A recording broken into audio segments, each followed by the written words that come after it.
Bonsoir à tous et bienvenue aux 20h de la télévision du Burkina. Voici les titres.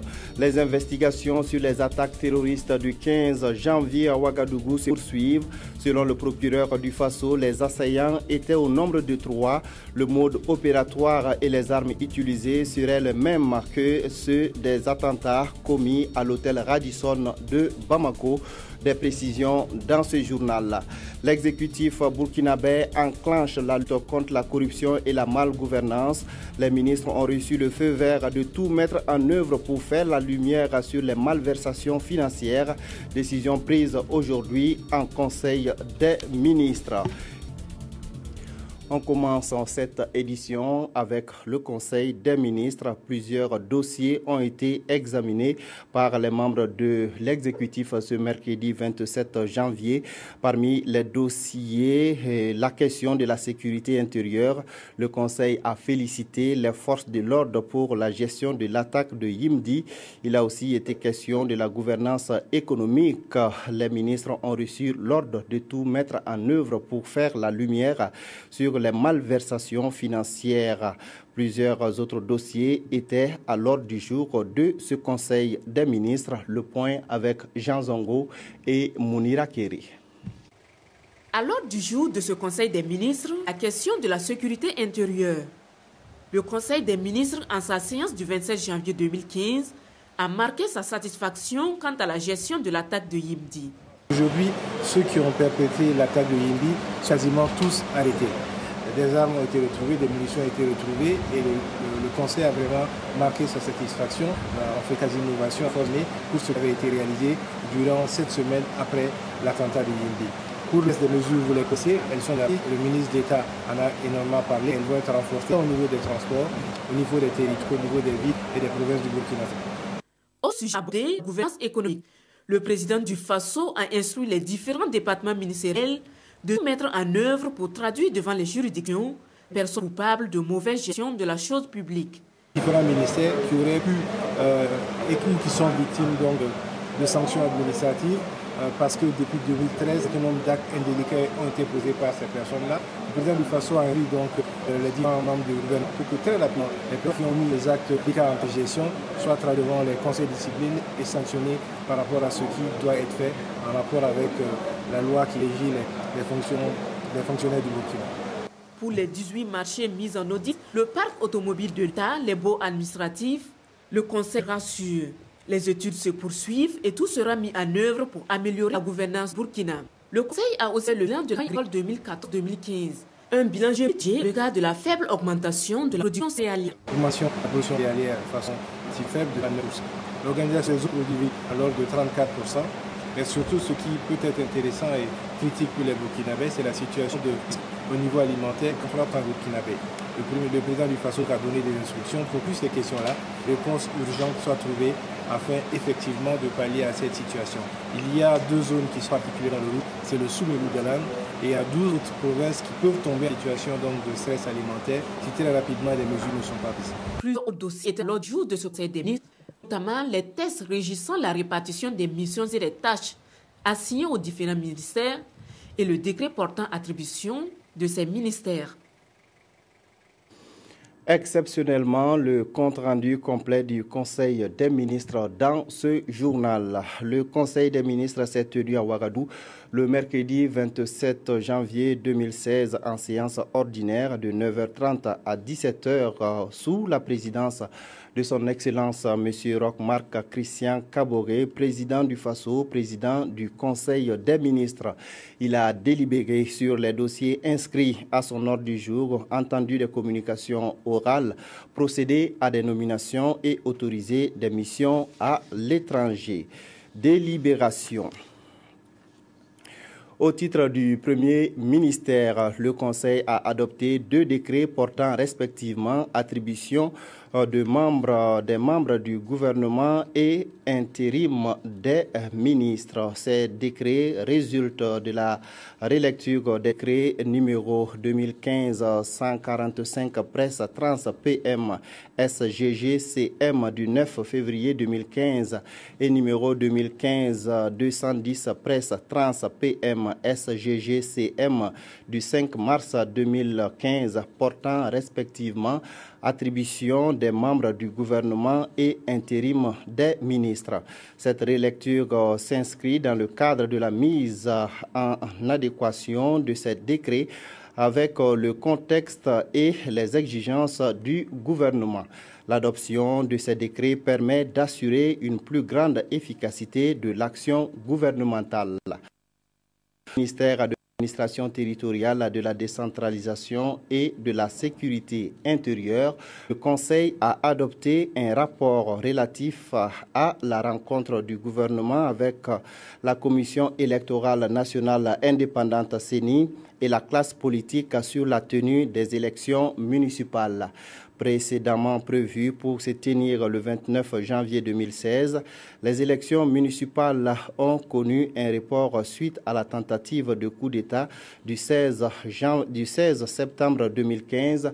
Le Conseil, prenant en compte le souhait émis par la classe politique lors de la rencontre du 26 janvier 2016, a marqué son accord pour la tenue des élections municipales le 22 mai 2016. Au titre du ministère de l'Économie, des Finances et du Développement, le Conseil a adopté un rapport relatif à l'élaboration du Plan national de développement économique et social. Le Plan national de développement économique et social s'inscrit dans le cadre du programme présidentiel Ce Plan national de développement économique et social vise à dégager les actions prioritaires de développement courant la période 2016-2020. Le Conseil a instruit les ministres concernés de prendre les dispositions idoines pour l'élaboration diligente du Plan national de développement économique et social en vue de son examen en Conseil des ministres courant avril 2016. Au titre du ministère de l'Agriculture et des Aménagements hydrauliques, le Conseil a adopté un rapport relatif aux résultats prévisionnels de la campagne agro-pastorale 2015-2016. Il ressort de ces résultats une production céréalière totale estimée à 4 535 939 tonnes, soit une hausse de 1,49% par rapport à la campagne 2014-2015. On note par ailleurs 15 provinces déficitaires, 10 en situation d'équilibre et 20 provinces excédentaires. La production prévisionnelle totale des autres cultures vivères s'établit à 791 904 tonnes, soit une hausse de 13,86% comparativement à la campagne 2014-2015. La production prévisionnelle totale des cultures de rente s'établit à 1 567 220 tonnes. Cette production est restée stable par rapport à la campagne précédente. Le Conseil a instruit les ministres concernés de prendre les mesures idoines pour accroître la production agricole par une meilleure planification de la mise à disposition des intrants et une adéquation des techniques aux capacités des aménagements hydro-agricoles. Il a en outre décidé de la mise en œuvre d'un plan de résilience et de soutien aux populations vulnérables. Communication orale. Le ministre de l'administration territoriale, de décentralisation et de la sécurité intérieure a fait au Conseil une communication relative aux différentes rencontres avec le gouvernement, les familles des victimes de l'attaque terroriste, les hôteliers, les restaurateurs et les transporteurs les 19, 21 et 26 janvier 2016 à Ouagadougou. Il a en outre informé le Conseil de la désignation de M. Moussa D. Minungou à la Commission électorale nationale indépendante CENI au titre de la chefferie coutumière en remplacement du membre CD. Le ministre de l'économie et des finances et du développement au Conseil une communication relative au résultat de l'émission de bons du Trésor du 20 janvier portant sur un montant de 35 milliards de CFA avec une et 6 mois. Sur un montant de 35 milliards de CFA en adjudication, les investisseurs ont inscrit pour un total de 78,40 milliards de francs CFA, soit un taux de souscription de 124%. Ces bons résultats traduisent la régularité du Burkina Faso sur le marché primaire des titres publics de l'Union économique et monétaire ouest-africaine UEMOA et reflètent le raffermissement de la confiance en la qualité de signature de l'État ainsi que le dynamisme des intervenants du marché. Le ministre de la Communication et des Relations avec le Parlement a fait au Conseil le bilan de la journée d'hommage aux victimes de l'attaque terroriste des 15 et 16 janvier 2016. La cérémonie d'hommage aux victimes des attaques terroristes survenues au Burkina Faso s'est déroulée le 25 janvier 2016 à la place de la Nation. Le gouvernement réitère sa gratitude au peuple burkinabé et du monde entier qui ont manifesté leur solidarité aux familles des victimes. Il adresse ses vives félicitations aux populations pour leur collaboration et aux forces de défense et de sécurité pour leur professionnalisme et les invite à plus de vigilance. Nomination dans les fonctions individuelles au titre de la présidence du FASO. M. Benoît G. Kambou, enseignant-chercheur, est nommé président du comité exécutif du Haut Conseil pour la réconciliation et l'unité nationale. M. Younoussa Sanfo est nommé président de la commission d'études et d'orientation du Haut Conseil pour la réconciliation et l'unité nationale. Madame Aïcha Ouedraogo Nezampaligré est nommée présidente de la commission de réhabilitation, d'indemnisation et de réinsertion sociale du Haut Conseil pour la réconciliation et l'unité nationale. Au titre du ministère des Affaires étrangères, de la coopération et des Burkinabés de l'étranger, M. Raymond Balima, matricule 18540A, ministre plénipotentiaire 2e classe 9e échelon, est nommé ambassadeur directeur général du protocole d'État. Au titre du ministère de la Santé, M. Robert Lucien Jean-Claude Kargougou, matricule 53449M, médecin spécialiste de santé publique 2e classe 1er échelon, est nommé secrétaire général. M. Issouf Traoré, matricule 75393M, professeur certifié 1re classe 8e échelon, est nommé directeur de cabinet. M. Poussbila Zaba, matricule 58788A, inspecteur du Trésor, 1re classe 3e échelon, est nommé directeur de l'administration et des finances. M. Abdou Abak Ouedraogo, matricule 45190A, conseiller d'intendance scolaire et universitaire, 1re classe 4e échelon, est nommé directeur des marchés publics. C'est tout donc pour la lecture complète de ce Conseil des ministres.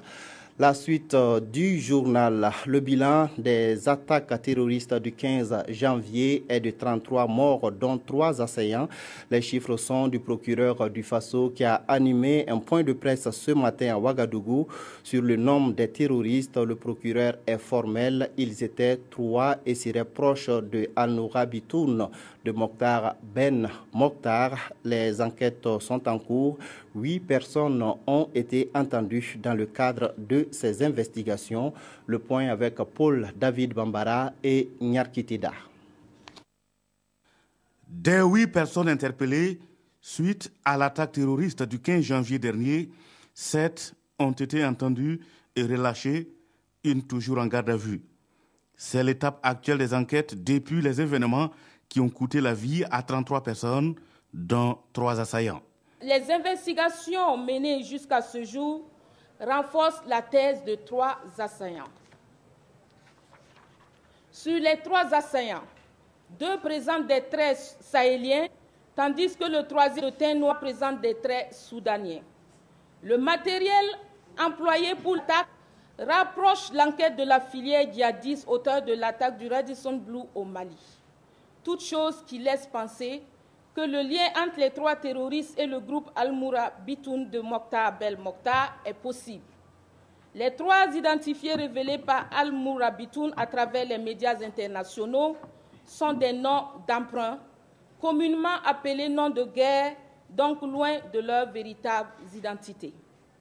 Le nombre des assaillants toujours sujet à polémique, les conférenciers rassurent. Nous avons eu à visualiser les vidéos, les caméras vidéo et les vidéos en notre possession, ce qui est toujours en cours. Nous avons suivi le déplacement de ces djihadistes. Ce sont les mêmes qui étaient au Capuchino, ce sont les mêmes qui étaient à l'hôtel Splendide et ce sont les mêmes qui ont été abattus. Donc nous nous en tenons aux 3 djihadistes. La France, les États-Unis, le Canada, Interpol Lyon et le Niger offrent leur aide pour l'enquête selon le parquet de Ouagadougou.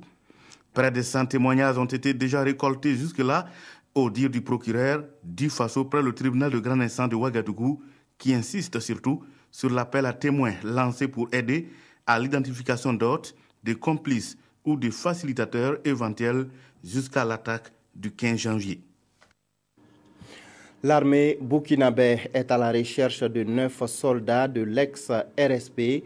Leurs photos et leur identité ont été publiées. Ils n'ont jamais rejoint leur poste d'affectation à la suite de la dissolution du régiment de sécurité présidentielle. Considérés comme des déserteurs, ils sont soupçonnés d'avoir des liens avec l'attaque de la poudrière de Yimdi. Selon une source proche de l'état-major général des armées, le sergent-chef Sanou Ali, qui fait partie de la liste des 9 éléments recherchés, a été arrêté ce mercredi matin. Face à la menace terroriste qui pèse sur le Burkina, les mesures sécuritaires se multiplient. À Bobo-Dioulasso, les autorités régionales ont rencontré les hôteliers, les restaurateurs, les transporteurs et les industriels. Les échanges ont porté sur les mesures sécuritaires à prendre et la nécessaire collaboration avec les forces de défense et de sécurité. Le point avec Lamine Karantao et Ahadi Sandamba. Comme ici, il est désormais recommandé à tout tenancier de site d'hébergement de disposer de matériel de reprographie à défaut d'un portique de sécurité et d'un scanner. Matériel devant donc servir à faire des copies de pièces d'identité de chaque client. Des copies qui sont ensuite jointes à la fiche d'hôtel puis immédiatement transmises aux services de sécurité. C'est l'une des recommandations issues de la rencontre entre les hôteliers, les tenanciers de restaurants, de lieux de réjouissance, les transporteurs, les industriels et les autorités régionales des hauts bassins.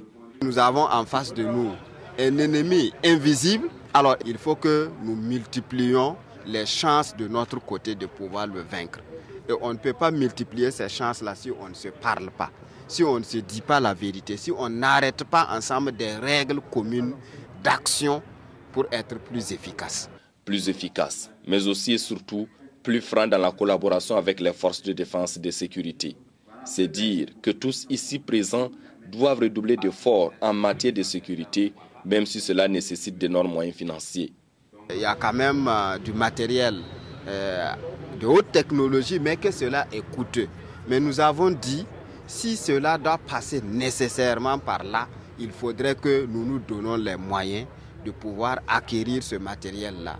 Sur la question, les promoteurs des sites à haut risque disent prendre bonne note. Toutes les mesures qui ont été prises, nous allons les appliquer à la lettre parce que ça dépend même de la survie des hôtels, parce que c'est une question de sécurité. Aussi, est-il recommandé la révision des issues de secours de tous ces lieux, question donc de faciliter les secours en cas de problème. Mais pour ne pas arriver à une telle situation, il est impératif que les fouilles des clients et de leurs bagages soient de mise dans les gares routières, les restaurants et autres lieux de réjouissance. L'incendie d'un dépôt illégal de carburant a sémé la panique hier matin dans la ville de Fada. Des fûts d'essence appartenant à un réseau de trafiquants de carburant sont partis en fumée. L'incendie n'est pas d'origine criminelle selon les premiers éléments de l'enquête. Aucune perte en vie humaine n'est à déplorer. Lambert Souma. Des flammes qui s'échappent d'un dépôt illégal de carburant. La scène se répète encore. Cette fois, nous sommes au secteur 2 de la ville de Fada-Ngourma. L'incendie aurait débuté vers 8 heures. 30 minutes plus tard, à notre arrivée sur les lieux, l'intensité des flammes se fait toujours sentir. Des curieux sont présents aux alentours. Les commentaires, eux, vont bon train. J'ai entendu des coups, donc des éclats. Donc je suis sorti regarder. C'était derrière ma boutique, non là à quelques 100 mètres. Donc j'ai regardé, j'ai dit un incendie qui a commencé. Donc les gens ont commencé à faire sortir les barriques de tonneaux d'essence. L'essence a commencé à brûler, Force de sécurité, autorité administrative présente sur les lieux du sinistre exclut tout acte criminel. L'incendie que nous vivons depuis ce matin n'est pas criminel du tout. C'est en manipulant les fûts de carburant qu'il y a eu le problème. C'est ce qu'en tout cas nous revient d'après les premiers éléments en tout cas d'appréciation. Donc je pense qu'il faut dissocier ça totalement de ce qui se passe dans le pays. De sources concordantes, ce dépôt illégal de carburant appartiendrait à un réseau de commerçants. Des tractations entre ceux-ci et la police municipale avaient déjà eu lieu. Une enquête est ouverte et son dénouement permettra de situer les responsabilités. Fort heureusement, cet incendie n'a causé aucune perte en vie humaine. 600 jeunes promoteurs de petites et moyennes entreprises sont entrés en possession de leur chèque hier 26 janvier. Les chèques ont été émis par le Fonds d'appui à la promotion de l'emploi FAPE. Cette action de lutte contre le chômage et d'accompagnement des jeunes promoteurs d'entreprises entre dans le cadre du PSUT, le programme socio-économique d'urgence de la transition. Le point avec Amado Ilboudo et Ramatou Zida. Rox Somda est propriétaire d'une structure de distribution de sachets plastiques. Il reçoit ici un chèque de 5 millions de francs CFA pour l'extension de son activité. Comme lui, plus de 600 jeunes porteurs de projets vont bénéficier de l'accompagnement du Fonds d'appui à la promotion de l'emploi FAPE.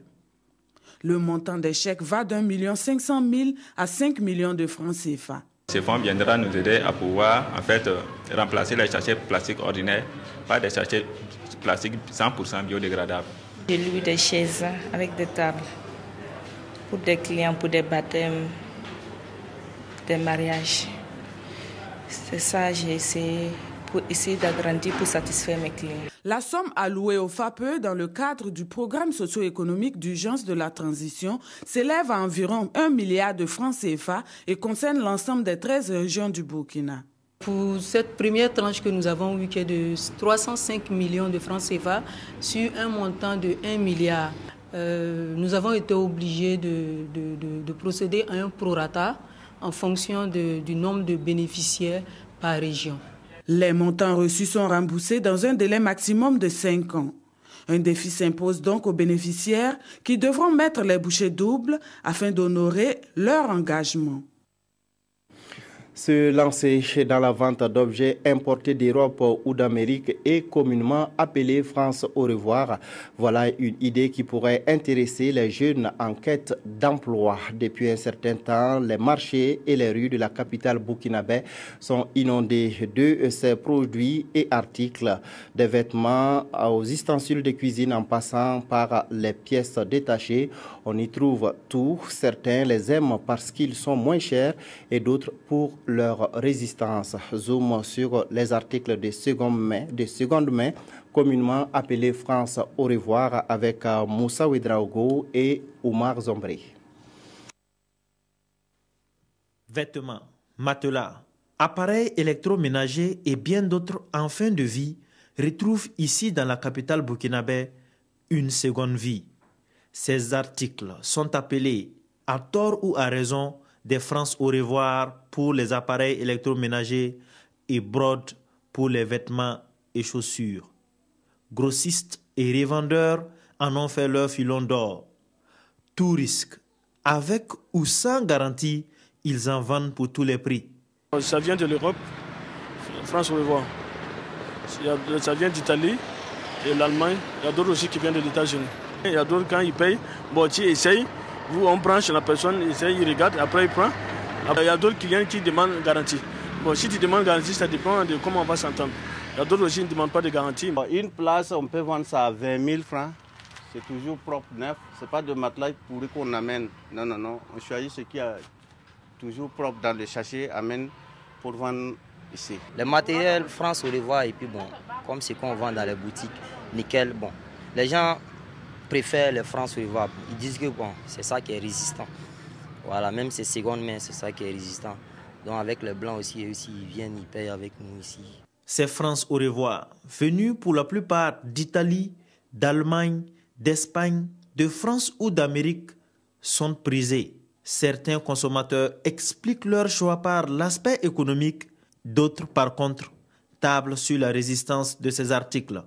Moi je fais les jardins, donc moi c'est le matériel des jardins là que moi je suis venu pour chercher. C'est par exemple les machines pour couper le bois, les tondeuses, c'est qu'on coupe le gazon. Voilà, c'est ça que moi je suis venu chercher quoi. Sinon les neufs là on ne peut pas acheter. Par exemple les neufs tu vas partir, on va te dire 300 à 400 000. Alors que ici là tu peux avoir ça à 60 000, à 50 000. C'est vrai que ça a été déjà utilisé, mais c'est des matériaux quand tu perds là, ça ne se garde pas vite. Comme dans le monde des Shintok où nous en sommes aujourd'hui là. Au regard de la vétusté de certains articles, on se demande si ces articles venus d'ailleurs ne sont pas simplement un moyen efficace et moins cher de se débarrasser de ces objets devenus encombrants du fait de leur âge et qui ne servent plus. Quid des problèmes écologiques que certains de ces articles non écoulés pourraient engendrer? Des milliers de fidèles catholiques de l'archidiocèse de Bobo-Dioulasso se sont retrouvés ce dimanche 24 janvier au pied de la falaise Notre-Dame de Dinguesso pour le pèlerinage diocésain à cette 28e édition placée sous les signes de la miséricorde. Les fidèles ont prié pour la paix dans les familles au Burkina Faso et dans le monde entier. Drissa Traoré, Mireille Carole Tougouma. C'est sous ces falaises, dans ce cadre naturel à Dingasso, que s'est effectué le pèlerinage annuel du diocèse de Bobo-Dioulasso. Un pèlerinage placé sous le signe de la miséricorde et de l'action de grâce. Nous sommes venus pour dire merci pour la fin pacifique de la transition dans notre pays. Bien sûr, il y a des troubles en ce moment depuis quelques semaines, depuis quelques jours. Cela ne doit pas nous faire oublier quand même ce que Dieu nous a déjà donné grâce à notre prière, ou du moins en répondant à notre prière en l'année 2015. Ce qui se passe en ce moment nous dit seulement que nous devons continuer de prier. Tout n'est pas fini. Nous devons continuer de compter sur Dieu et de nous confier à lui. Dans son homélie, Monseigneur Paul Ouédraogo a également exhorté les fidèles à cultiver l'esprit de paix et de miséricorde. Ce qui m'a le plus touché, vivre en se donnant aux autres, en regardant le Christ dans le prochain. Voilà, et véhiculer l'amour que Dieu même nous donne. Je retiens surtout qu'on a beaucoup prié pour la paix dans le pays et dans le monde. Ce pèlerinage, qui est à la 20e édition, est placé sous le thème « Avec Marie, Mère de la Miséricorde, rendons grâce à Dieu pour la paix et pour Saint Jean-Paul II, son témoin de la miséricorde ». Le 45e Conseil général des Assemblées de Dieu s'est tenu à Ouagadougou sous le thème « Bâtir une église mature pour des générations à venir ». Ce projet sera conduit et coordonné. Au bureau ont été installés au cours de Pont-Yola. Dans son, on le connaît du 45e Conseil général des Assemblées de Dieu qui a permis aux pasteurs des différentes églises AD du Burkina Faso de réfléchir sur la vie d'église. L'objectif de la conférence, d'abord, est de prier, chercher l'âge du Seigneur, et ce que Dieu nous a parlé cette année, Église sûre. Alors pour la... Et une prière de consécration afin de les aider de nouvelles missions. Il a caché. Motiver tous les Burkinabés à découvrir cette richesse. Nous ne parlons pas seulement de religion, mais nous parlons d'un sauveur. Outre la présentation du bilan financier, ce 45e Conseil général a également servi de une remise d'attestation de reconnaissance. Ensemble, Ils ont tenu à rendre grâce à Dieu pour tous ses bienfaits. Quels sont les sujets qui ont intéressé nos confrères de la presse écrite? La revue de presse est avec Abdul Rasmane Zongo. Enquête sur le putsch manqué, Djendjere assume, Djibril ne parle pas, constate l'Express du Faso. Djendjere dénonce des officiers et sous-officiers, rapporte le quotidien. Djendjere est plus coopératif que Bassolé, conclut le soir. Selon notre confrère, Bassolé refuse les convocations des magistrats. De son côté, le général Djendjere assume le volet politique, mais pas la partie opérationnelle. Il accuse les officiers et sous-officiers d'avoir fait le putsch. Attaque de la caserne de Yimdi. La traque en ces temps-ci, relate notre temps, se poursuit vers 9 autres fugitifs. Et DNF de s'interroger avant de répondre. Le sergent-chef Sanou, ex-RSP en cavale, arrêté. Oui, répond le journal. Il a été pris avec un passeport ivoirien sur lui. Sécurité toujours, et cette fois-ci dans le secteur des transports. Le gouvernement monte au créneau et instaure la fouille obligatoire, souligne Sidoya. L'observateur précise: fouille stricte de personnes, bagages, vérification d'identité, dotation d'appareils de surveillance et de détection aux sociétés de transport. Et il faut qu'on en finisse avec les gars Kafoulmaïé, c'est-à-dire où règne le désordre, martèle l'ancien bourgmestre le plus populaire de Ouagadougou, le ministre Simon Compaoré. À quand les municipales, demande Simon Compaoré à la classe politique qui, elle, est divisée selon Aujourd'hui au Faso. Voilà qui met fin à cette édition. Merci de l'avoir suivi. Jacques Lamissa Tarpaga vous retrouve pour l'édition synthèse. Bonne suite des programmes sur la RTB.